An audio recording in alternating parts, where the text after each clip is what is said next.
మీలో ఎంతమందికి నిల్వ ఉండే పచ్చళ్ళు ఇష్టం నాకైతే కామెంట్ పెట్టండి. నాకైతే టమాటా పచ్చడి, మామిడికాయ పచ్చడి అయితే చాలా ఇష్టము.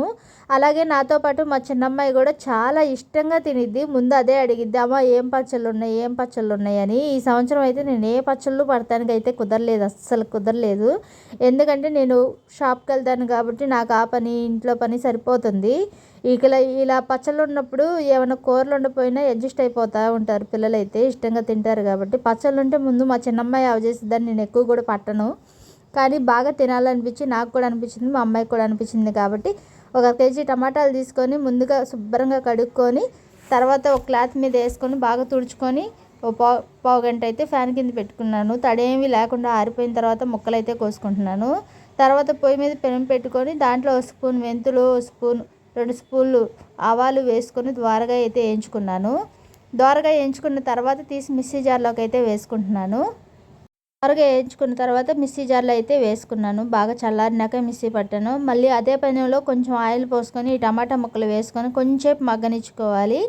మళ్ళీ అదే టమాటాల్లో ఒక 50 గ్రాములు చింతపండు కూడా వేసుకొని ఈ రెండింటిని కలిపి కొంచెం బాగా మగ్గనిచ్చుకోవాలి. మగ్గనిచ్చుకున్న ఈ తర్వాత పక్కన పెట్టుకోవాలి. ఇలా మగ్గితే సరిపోతుంది. చల్లారేదాకా పక్కన పెట్టుకొని నేను మిక్సీ జార్లో అయితే వేసుకుంటున్నాను. గ్రైండర్ ఉంది కానీ గ్రైండర్లో 1 కేజీ 2 కేజీలు అలా వేసుకుంటే సరిపోతుంది.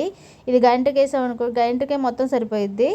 అందుకని ఒక రౌండ్ మిక్సీ వేసుకున్న తర్వాత దాంట్లోనే కొంచెం మనం మెంతిపొడి, ఆవు పిండి వేసుకున్నాను మిక్సీ పట్టుకొని. తర్వాత ఒక ఉప్పు, గిద్దన్నర అయితే కారం వేసుకున్నాను, ప్లెయిన్ కారం. తర్వాత దీంట్లోనే ఒక 50 గ్రాముల చిన్నుల్లిపాయలు, కొంచెం పసుపు వేసుకొని బాగా మెత్తగా అయ్యేటట్టు రుబ్బుకోవాలి. మనము రుబ్బుకుంటే కానీ మొక్కలు తగిలితే కానీ నేనైతే తినబుద్ధి కాదు. ఇలా అయితే అసలు మెత్తగా ఉండిద్ది కాబట్టి బాగా తినాలనిపించింది. తర్వాత మళ్ళీ పొయ్యి మీద పెనం పెట్టుకొని ఒక పావు కేజీ దాకా ఆయిల్ వేసుకొని దీంట్లో వెల్లుల్లిపాయలు, కొంచెం జీలకర్ర, ఎండుమిర్చి, పచ్చెనపప్పు, సాయి మినపప్పు, ఆవాలు, కరివేపాకు బాగా మగ్గనిచ్చుకొని బాగా వేసుకున్న తర్వాత బాగా మగ్గనిచ్చుకొని మనం చట్నీ తీసుకొని దీంట్లోనే కాసేపు వేయించుకుంటే ఉండిద్దండి. ఆ టేస్టే వేరండి. ఇది చేసేటప్పుడే నోట్లో నుంచి నీళ్ళు వచ్చేసినాయండి.